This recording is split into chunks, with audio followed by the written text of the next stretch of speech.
The 1990s, nearly a decade of war in the Balkans.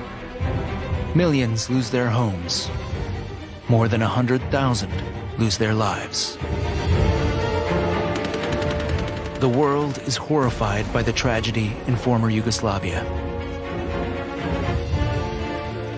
The United Nations look down to the floor and sort of shuffle their feet, and they do nothing. Nobody wants to interfere. Not even after the largest mass murder in Europe since the Second World War. They killed every man and boy so that there wouldn't be any return of the Muslims to Srebrenica. The conflict reaches Kosovo. Albanians against Serbs. Ancient claims. Kosovo, for Serbs, is the birthplace of Serbia. To give it up is a very big deal. Massacres and expulsions all over again. Then NATO intervenes, joining a firefight whose embers have not extinguished to this day.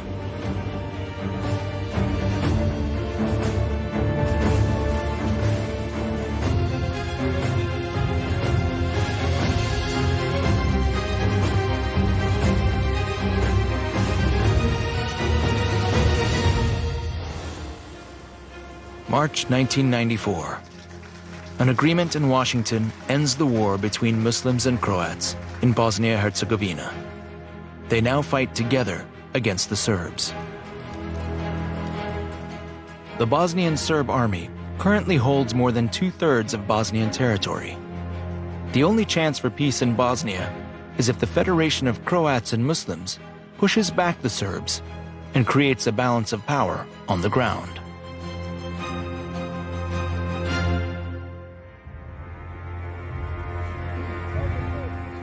One of the main characters of this conflict, the Serb Slobodan Milosevic.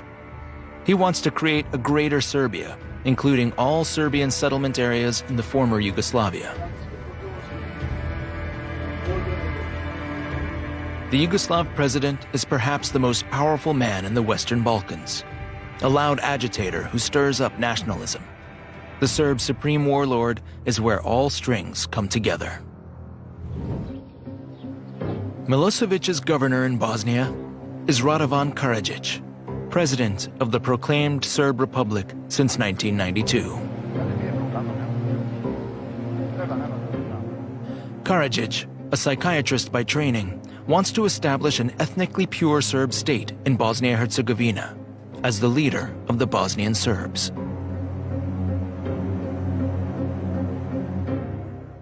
Since 1992, Karadzic has worked to expel all Bosnian Muslims from the territories he claims for the Serb state. The man who carries out these orders is Army Chief Ratko Mladic.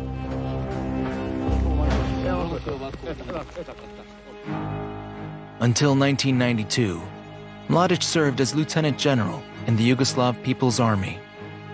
When the army disintegrates, he becomes Commander-in-Chief of the Bosnian Serb troops.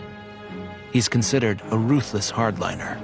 In just a few months, Mladic and his troops conquer 3/4 of Bosnia-Herzegovina. They expel hundreds of thousands of Muslims.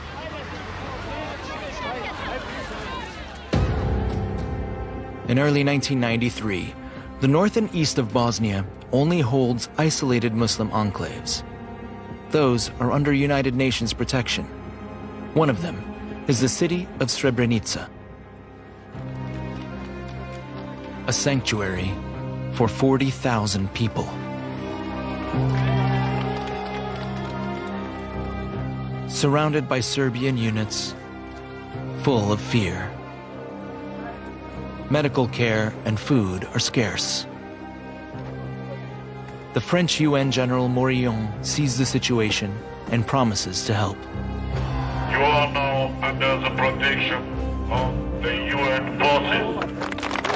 The United Nations announced the formation of the 6 safe areas, and then those people who insist on the creation of the safe areas, they're all asked for troops, and they look down to the floor and sort of shuffle their feet, and they do nothing. Those safe areas were sitting ducks, even with the UN there.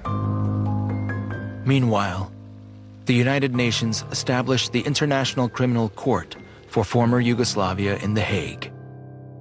The tribunal prosecutes all former and current war crimes committed in the Western Balkans. It was a great historical precedent, but it was also something of an empty gesture. There'd been pressure from the outside to take action over the events in Bosnia and Herzegovina because of the allegations of genocide and war crimes. This was seen as a step.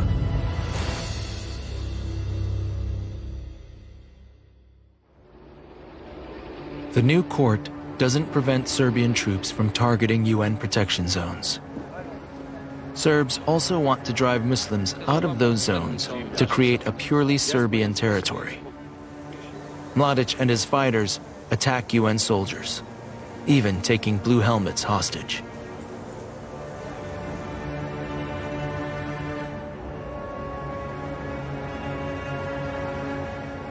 The UN Blue Helmets had an impossible mandate.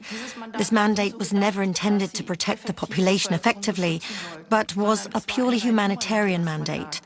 The Blue Helmets were there to provide humanitarian aid, to provide medicine, care for the refugees, and observe what was happening on the ground.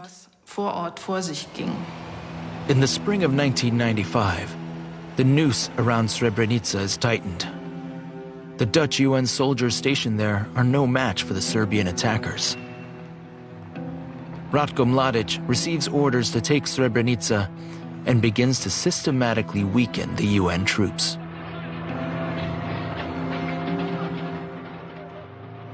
The Serbs decided not to let any more convoys through.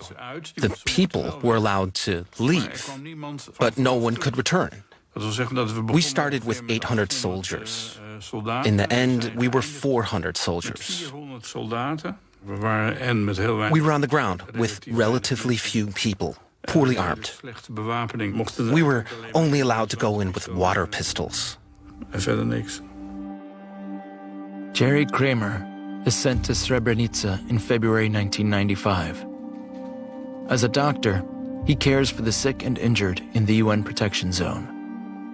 To this day, he can't understand why the United Nations didn't act more decisively. On the 11th of July, Ratko Mladic and his troops breached the Srebrenica protection zone. Almost all Muslims have left the city by now. Most of the men have fled into the woods at the last moment, hoping to make their way on foot to the next protection zone. Women and children, along with a few hundred men, seek shelter in the Dutch Blue Helmet camp 6 kilometers away. I went to the United Nations with my daughter. But when I saw how many men were on their way to the base, I ran back to get my son. But he refused and said, "No, Mom, I'm not a woman. I'm not going to the base." Around 25,000 people hope for protection from the Blue Helmets, but the soldiers are completely overwhelmed. There's a large factory hall on base. When Fadila and her daughter flee here in July 1995, the hall is overflowing.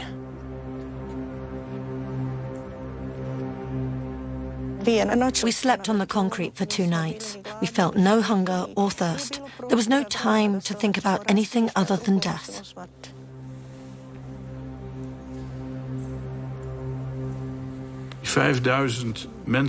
There were 5,000 people at the factory. That was just terrible. They whimpered and cried. There was a stench in the factory hall that was unbearable and unimaginable. I remembered that most of all, the smell of death that hung in that factory. The ground is covered in people who fear for their lives. But the UN soldiers have no chance against the superior Serbs and offer no resistance. The Dutch UN commander Karamans negotiates with Ratko Mladic about evacuating the refugees. But Mladic has already decided that no Muslim man will leave the camp alive. His friendliness is an ice-cold facade. Molim vas, budite veoma strpljivi. Svi koji žele da ostanu, mogu da ostanu. Svi koji žele da napuste ovu teritoriju također mogu. Obezbedili smo dovoljno i autobusa i kamiona, bit ćete premlačeni dok letite. Samo polako. In front of UN headquarters, dozens of buses are ready to leave. Serbian soldiers oversee the process. Women and children board the buses. The men are sorted out. We saw that too, and we realized that it wouldn't end well for the men. But it was inconceivable that it could take on such proportions. Fadila Efendic and her daughter are among the women who leave the camp in Potocari. Fadila boards the bus, hoping to see her husband and son again soon.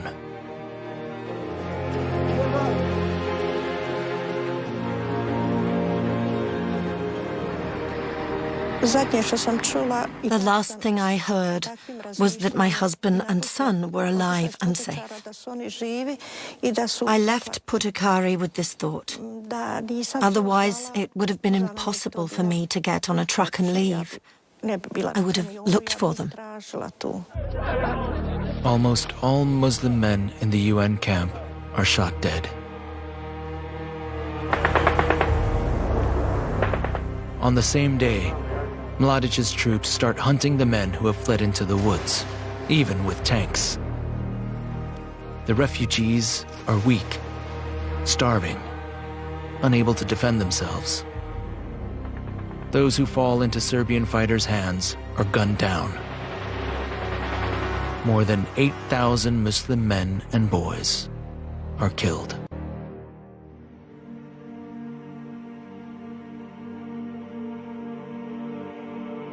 Fadila's husband Hamed and her son Fejo are among the dead.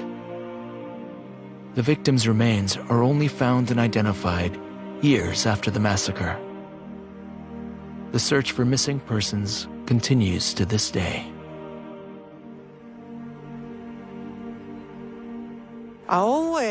This cemetery acts as a mirror, a memorial that reflects how much these aggressors lived out their hatred towards our people and religion. It's really terrible. Srebrenica. To this day, it's the most serious war crime in Europe since the Second World War. Made possible in part by the powerlessness of the United Nations. It has meant that the world community, and especially the Western community, has been told that this can't continue now.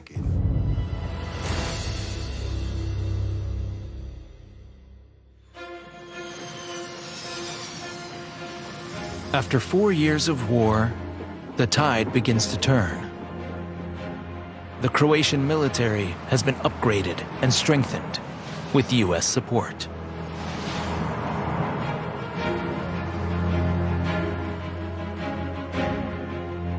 Croatian President Tudjman is an avowed nationalist. His anti-Serb policy in 1991 was one of the triggers for the war. Since the Serbs brought a third of Croatia under their control, he wants one thing above all: revenge. On the 4th of August 1995, he gets his chance. The Croatian army begins Operation Storm.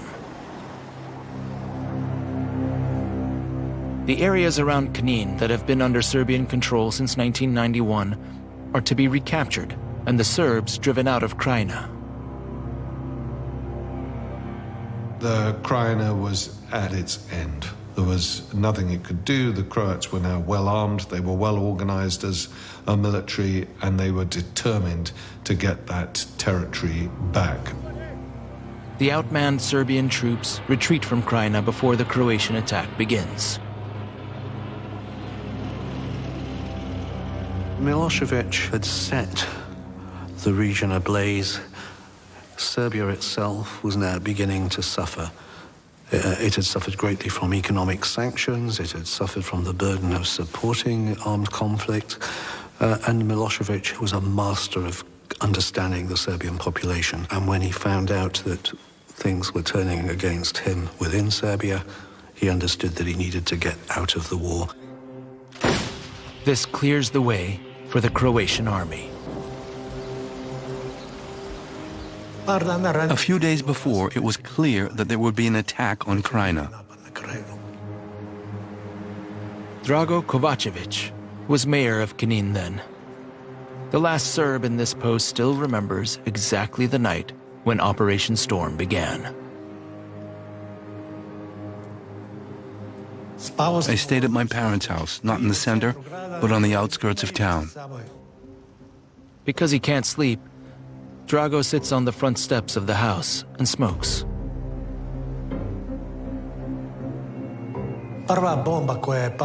The first bomb fell at 5 in the morning. It fell exactly on the building where my apartment in Knin was. I'm not saying I was the target, but that's where the first grenade fell. The Serbian authorities decide to evacuate Krajina. More than 150,000 inhabitants flee their homeland in fear of Croatian revenge. Most of them never return. We just packed groceries for 2 days. Put everything in a bag and got in the truck. There was no hurry, no panic. I didn't feel like I was going away forever. The advancing units plunder and murder during Krajina's recapture. More war crimes. This time committed by Croats on Serbs. The Croats believe they have become victims of a Serbian war of aggression and that they have only defended themselves. The crimes or supposed crimes that happened are dismissed as collateral damage. No one talks about war crimes being committed. They were all said to be side effects of the war. In less than 4 days, the Croatian army manages to recapture Krajina and take control of old Serbian settlement areas. Croatian President Franjo Tuđman has reached his goal.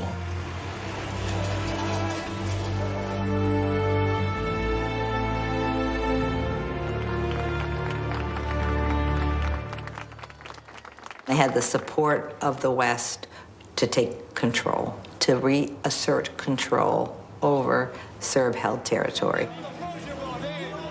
In Bosnia, on the other hand, the war continues.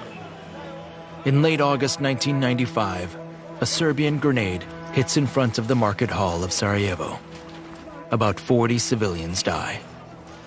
An attack with far-reaching consequences. The West intervenes. 2 days later, NATO begins its Operation Deliberate Force against the Bosnian Serb army. It is the first combat operation in the history of the alliance. Its first goal, to liberate Sarajevo after more than 3 years of siege.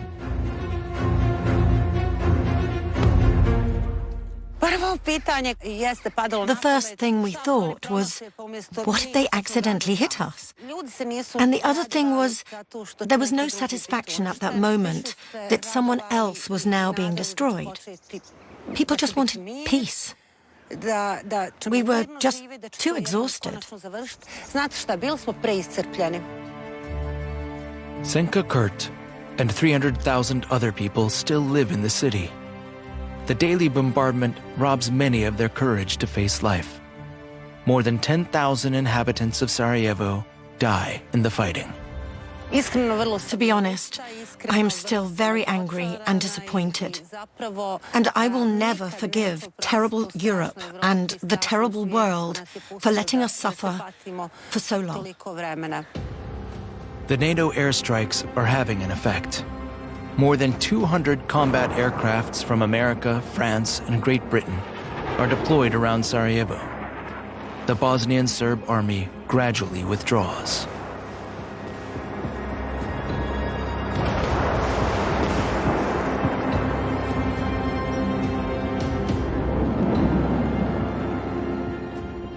In early October, Sarajevo is finally free.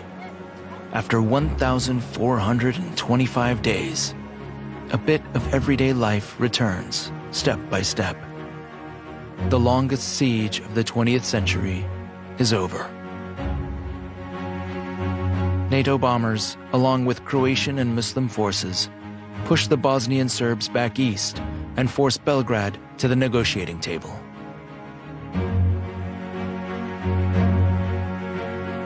Milosevic needed a deal to end the armed hostilities, and the internationals desperately needed a deal so that things wouldn't continue.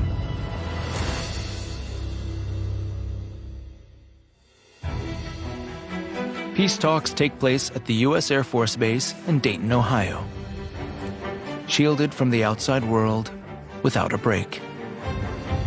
After 3 grueling weeks, still no results. The 3 delegations were so hostile to each other that even getting all 3 around one table was only possible in exceptional cases.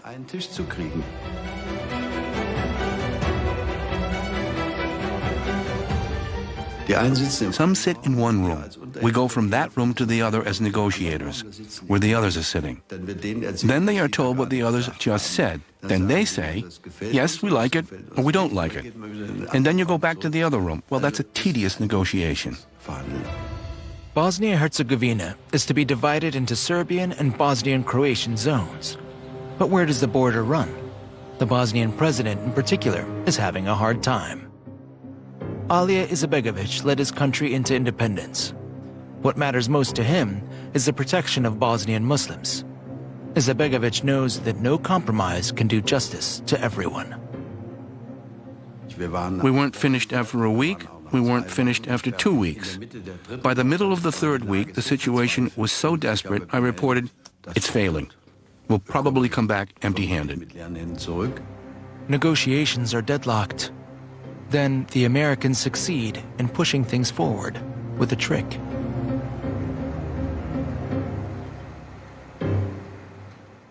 The American delegation packed their bags and placed their suitcases visibly in the yard, so that the Serbs and Croats and Bosniaks could all see we're about to pull the plug. This had the pleasant effect that everyone was shocked, because they also had to ask themselves, what actually happens when we return empty-handed?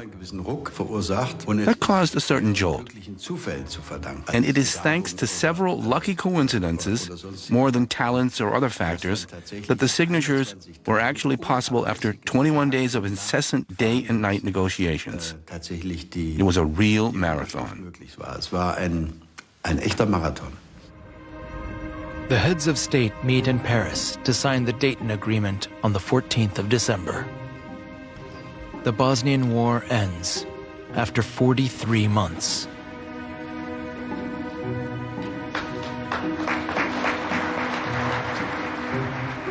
Naš cilj je bio I ostao cjelovita I demokratska Bosna. Odredbe ugovora to garantuju, ali hoće li te odredbe postati život ili će ostati mrtvo slovo na papiru, to od ovog trenutka dobrim dijelom zavisi od nas, od toga šta hoćemo I šta možemo. Borba za te ciljeve nije izgubljena, ali nije ni dobijena. The federal state of Bosnia-Herzegovina remains formally in existence. 49% of the territory is assigned to the Serbian Republika Srpska, 51% to the Federation of Croats and Bosnian Muslims. The Dayton Peace Agreement enshrined the gains of war. We all criticize the Dayton Peace Agreement, but in many ways, it was the only agreement that could be reached at the time. And letting the war go on would have only cost more lives and bloodshed, refugees, and destruction.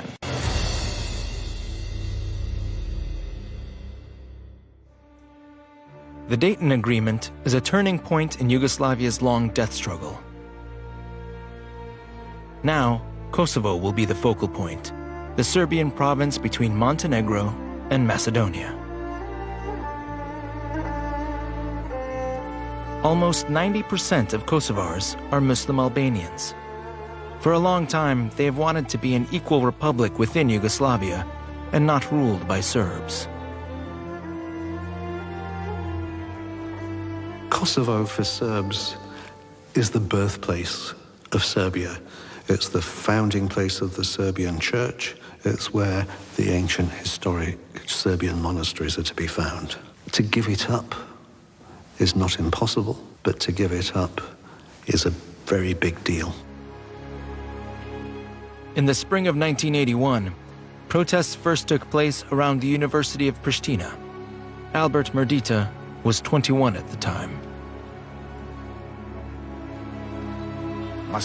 In the former Yugoslavia, there was a slogan, brotherhood and unity, which meant equality for all nations and nationalities. And that was exactly what the Albanians were denied. There are thousands of frustrated young people who take to the streets in Pristina. Around 500 Albanian students are arrested. The students were just the beginning. After that, it was everyone, fathers, mothers, old and young. Everyone took to the streets. The central government in Belgrade sends tanks and special police to suppress the protests. After 1981, the oppression became worse and worse. People who took part in the protests were denied the right to study. They got no jobs, no scholarships, no loans. We were denied everything because we took to the streets back then. Slobodan Milosevic, who seizes power in Belgrade in 1987, further exacerbates the situation in Kosovo. He restricts the rights of Albanians, expels them from schools, state enterprises, and the state administration. Albert Merdita loses his job at the Grand Hotel in Pristina in 1991 for political reasons. It is owned by the state. The Serbian government has taken the basic right of life from us. If you don't have a job, you can't feed your family. You are deprived of your freedom. A permanent conflict with historic roots.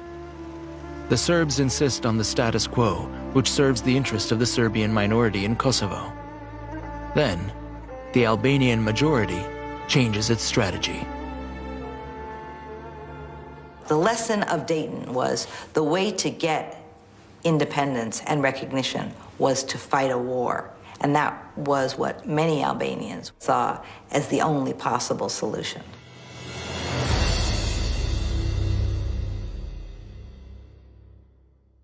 In 1996, the Kosovo Liberation Army, KLA, appears for the first time. An Albanian underground organization that wants to achieve Kosovo's independence by force. In the beginning, there are about 1,000 fighters. The whole population supported the KLA. By all means, in every respect. With weapons, with medicine, with food. We saw the KLA as the only protection against the Serbs. The tactics of the KLA are simple. Fighters target Serbian police stations, kill policemen, and then flee into the woods. Guerrilla tactics to provoke the Serbs.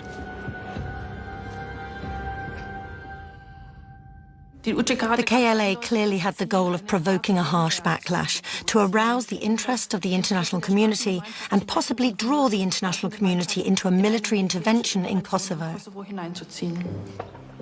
The United States initially placed the KLA on the list of international terrorist organizations. A military intervention in Kosovo is out of the question for the West. Kosovo was not an international border. Kosovo was a border within Serbia. It was an administrative border. So I think the reluctance to intervene was very much based on the fact that it was intervening within Serbia. The KLA increases pressure, also murdering Albanian civilians who cooperate with the Serbs. Almost 40% of Kosovo is brought under its control by 1998. Ne jemi të gatshëm dhe në rand parë me bërë luftën në Kosovë, për shlirimin e Kosovës. Po që se ka nevojë dhe shohëm se nuk bëhet ashtu si duhet luftë, megjithëse ashtu kështu është luftë shumë e barabartë, atëherë ne do të morëm edhe hapa tjerë që janë nevojshëm me kohën. In the spring of 1998, Slobodan Milosevic sends special police and army units to Kosovo for the first time to put the KLA in its place.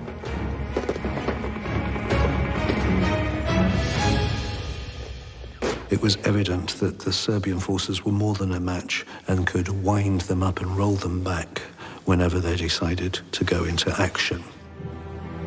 In central Kosovo, until then firmly in KLA hands, Serbian soldiers kill several dozen civilians. In the summer of 1998, the Serbian offensive reaches its temporary peak. Attacks against Albanian civilians take place throughout almost the entire province. Because the KLA acted from the civilian population and also tried to control whole villages, the Serbian army and the Serbian police invaded the villages and tried to expel the whole Albanian population there. The KLA is no less brutal. In the summer of 1998, there are accusations of massacres perpetrated by the KLA. The bodies of 22 Serbian civilians, including children, are found in Klečka. But in the end, it is the pictures of Albanian victims that spread around the world. They cause the mood in the West to change. Nobody wants to allow a second Bosnia, another humanitarian catastrophe. Every evening, horrors in the news are also a challenge to the public or the political class and decision-makers to end these atrocities if only they can, and if it's possible at reasonable cost. In the late summer of 1998, 200,000 Kosovo Albanians are already fleeing. The KLA's plan works. The West takes the side of the Albanians. The US and a broader international Western community had been engaged with Milosevic for 10 years. It was time to stop Milosevic, time to stop these Serbian campaigns and have a reckoning. That meant allying with the KLA, even if some of its actions had previously been questionable. As in Croatia and Bosnia, the USA also helps build up a powerful army in Kosovo. They organize training camps for KLA members in Albania, and they secretly arm the Liberation Army with weapons. The USA wanted to avoid having to send ground troops in case of a military intervention, and for this they needed local troops which fought on the ground, and the KLA was the only force in Kosovo which could and wanted to take on this task. International sympathy for the Albanians solidifies in January 1999. Serbian fighters are targeting civilians. The OSCE observers, who are there to monitor the official ceasefire in Kosovo, are also now convinced. From what I personally saw, I do not hesitate to describe the event as a massacre, obviously a crime very much against humanity. Serbian officials argue that the crime was staged to manipulate the West, but the forensic doctors of the OSCE refute this claim. Racak's decisive because it's a moment of clear evidence of a massacre. That message goes around the world and galvanizes support.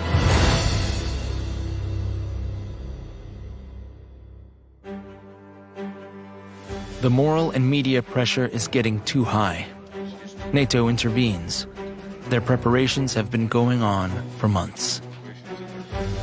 The West was less united than many people think. Germany was on the whole very unhappy, particularly the Bundestag. Czechoslovakia very nearly came out against supporting this. Greece was under great pressure. So there was by no means a unified NATO approach to the war in Kosovo, and Clinton and Blair had to do a lot of arm twisting. The U.S. Air Force and the Royal Air Force are involved in the air raids. But many other alliance partners are also willing to send aircraft to Kosovo, among them Denmark, Belgium, Italy, and Germany. In Germany, participation in the NATO mission is highly controversial. In Germany, a culture of military abstinence had prevailed since the Second World War. Under basic law, Germany was not authorized to intervene militarily in other states. The public was not at all prepared to send German soldiers on military missions. NATO states are leaving the UN out of the picture this time. For many, a breach of law. But the USA fear a Russian veto. Russians and Serbs feel historically connected. They share culture and religion. The Russia of the Yeltsin era is weakened, but it firmly holds on to Serbia.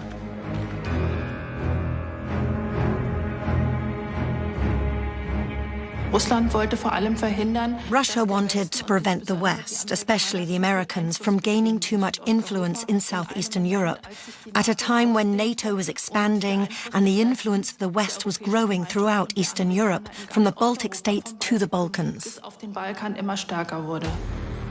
Operation Allied Force begins on the 24th of March, 1999. In the eyes of NATO allies, a humanitarian intervention to stop Serbian violence in Kosovo. If President Milosevic will not make peace, we will limit his ability to make war. Hopefully, Mr. Milosevic will realize his present course is self-destructive and unsustainable. The German Air Force sends fighter jets to Kosovo. Tornado pilots go to war in March 1999. Among them, Siegfried Beck, who pilots the Eurofighter today. At first, you were a bit shocked that things on the ground were developing so fast, but the moment you get in and the engines are running, your training kicks in and you just work. NATO's first airstrikes are directed against Serbian military installations. It's meant to be a short, clean war. The German pilots are to destroy radar installations.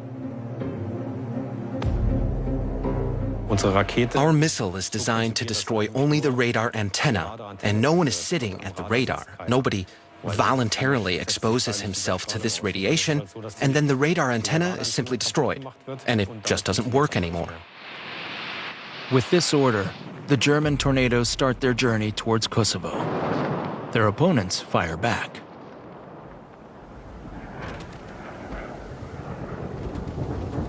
Then they simply shot the rockets unguided, so you didn't have any warning time. This rocket you always trained against, it's suddenly there. The advantage was when there were two of you in the cockpit, one would look down and just see that a rocket was coming. We then tried to move the plane away as quickly as possible from the area where we thought the rocket was going. The first bombs also fell on Serbian positions outside Pristina at the end of March. We eagerly awaited the start of NATO attacks. We even climbed on the roofs to see where the first bomb would fall. From there, we watched everything.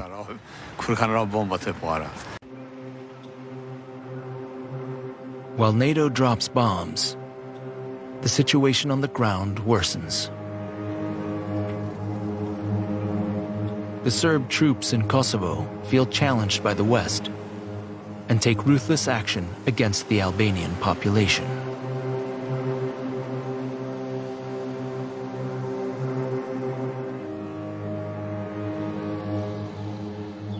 The Serbian armed forces triggered the largest wave of refugees and displaced persons in this entire war.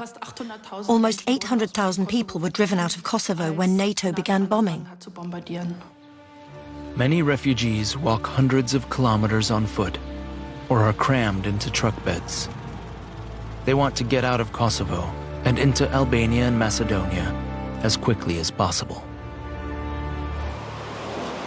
Meanwhile, British and US fighter jets run daily sorties into Serbia. Their bombs destroy industrial plants and factories. Attacks on the Serbian economy.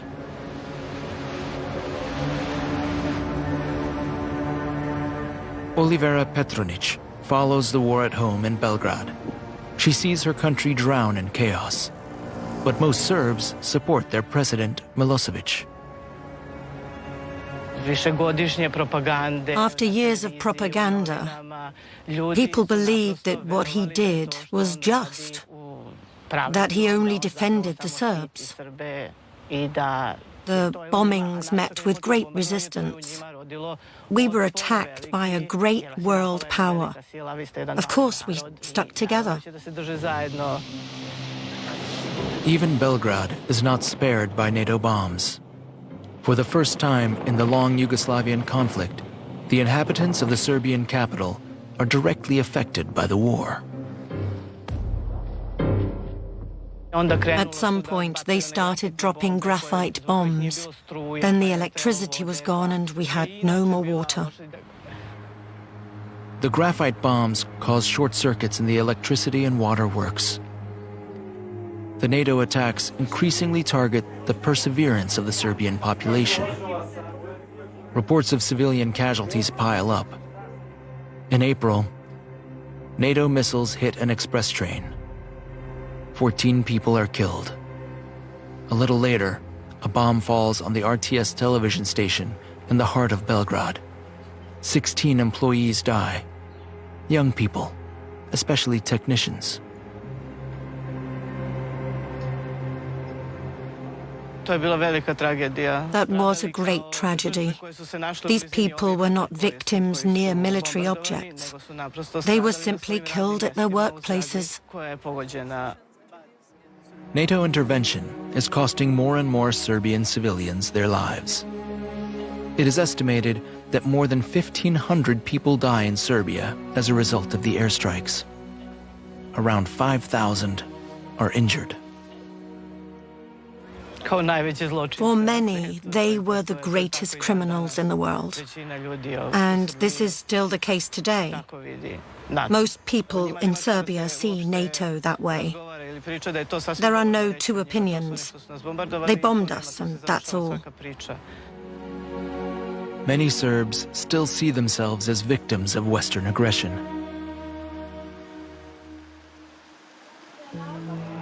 After about 2 months of bomb warfare, support for military operations in many countries is dwindling. In Germany, participation in the NATO mission in Kosovo is developing into a real ordeal for the government. Foreign Minister Joschka Fischer feels the rage from his own party.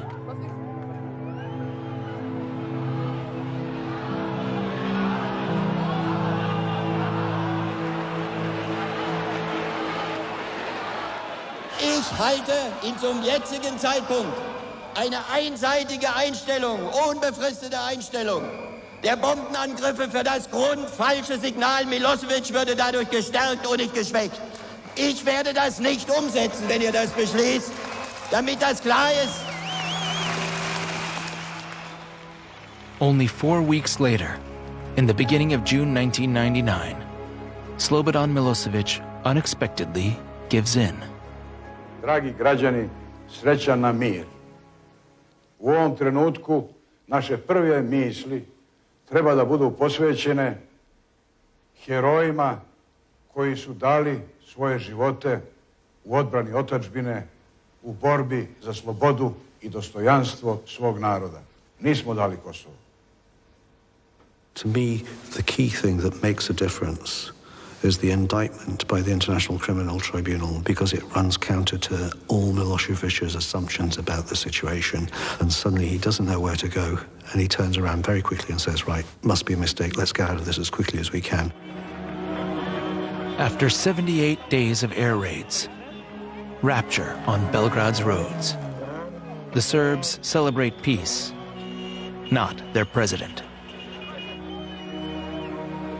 If it hadn't been for the Russian side, at some point in late May, saying to our friend Milosevic, Dear friend, you won't last much longer now. We can't protect you anymore.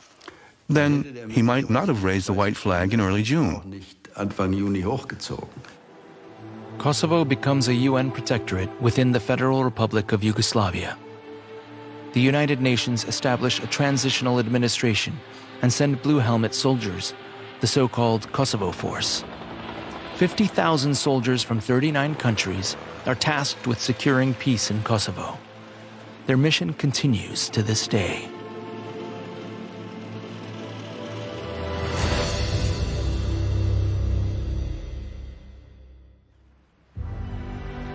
In Belgrade, Slobodan Milosevic remains in power for another year after the end of the war.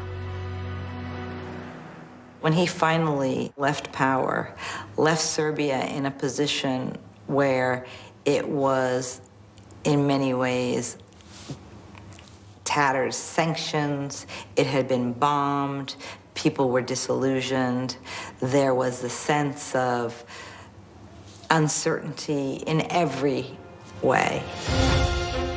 In 2001, Serbia's new pro-Western government delivers Slobodan Milosevic to the War Crimes Tribunal in The Hague, where he is charged with crimes against humanity. He dies in his cell in March 2006 before his trial is over. He continues to be held in high esteem by many Serbs. Thousands come to the funeral in his hometown of Požarevac.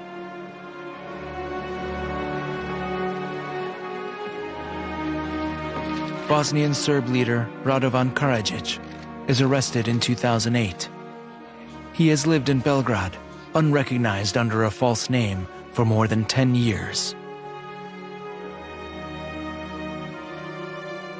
His army chief, Ratko Mladic, responsible for the mass murder of Srebrenica, is caught by authorities in 2011. He, too, is still venerated by many Serbs. Karadzic and Mladic are sentenced to life imprisonment in The Hague. One thing that maybe was expected, and it hasn't done, is to create both an authoritative historical record that everybody will recognize, and with that, some kind of reconciliation around that agreed record. A total of 160 men and 1 woman are accused before the Hague Tribunal. 2/3 of the convicted war criminals are Serbs. 20 are Croats. Like Slobodan Praljak, who commanded the attack on Mostar. Shortly after his conviction in 2017, he swallows poison and dies. 9 Bosnian Muslims and 8 Kosovo Albanians are also on trial in The Hague. An important function of the court is also to individualize blame. This means assigning crimes to specific persons, and thus to break through the idea that there is such a thing as collective guilt, as in the Serbs are to blame, the Croats are to blame. After a decade of bloodshed, the region seems to have come to rest. By 2008, with the peaceful secession of Macedonia and Montenegro, the Western Balkans have reorganized themselves. 7 independent states have emerged. Serbia, Montenegro, and today's Northern Macedonia have declared their candidacy for EU membership. Slovenia and Croatia have joined the European Union. In many places, however, people are still struggling with the consequences of war. There is a real challenge when it comes to tackling the past. We see little evidence of significant attempts really to address this. Bosnia has been divided since the war. The peace agreement has frozen the country's ethnic division. Corruption and mismanagement plague the population. It's a cold peace, if you will. To bring about real peace, we in the West would have had to do things a lot differently these past 20 years. The situation in Kosovo is similar. The country has now declared itself independent, but as long as Serbia doesn't recognize this, the conflicts of the 1990s will continue to smolder. For the time being, there are no plans to join the EU. If international forces were to withdraw from Kosovo, if the international presence were to be removed from Bosnia and Herzegovina, I think I would have little doubt that within 18 months there'd be a return to armed hostilities. Much has changed in Serbia since the fall of Milosevic, but the country still struggles with the economic consequences of the war. Unemployment and a lack of prospects are the breeding ground for new nationalism.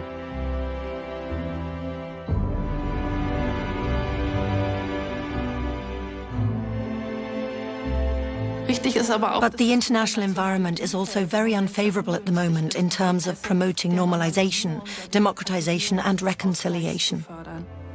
The countries of the former Yugoslavia are once again at the crossroads of world politics today.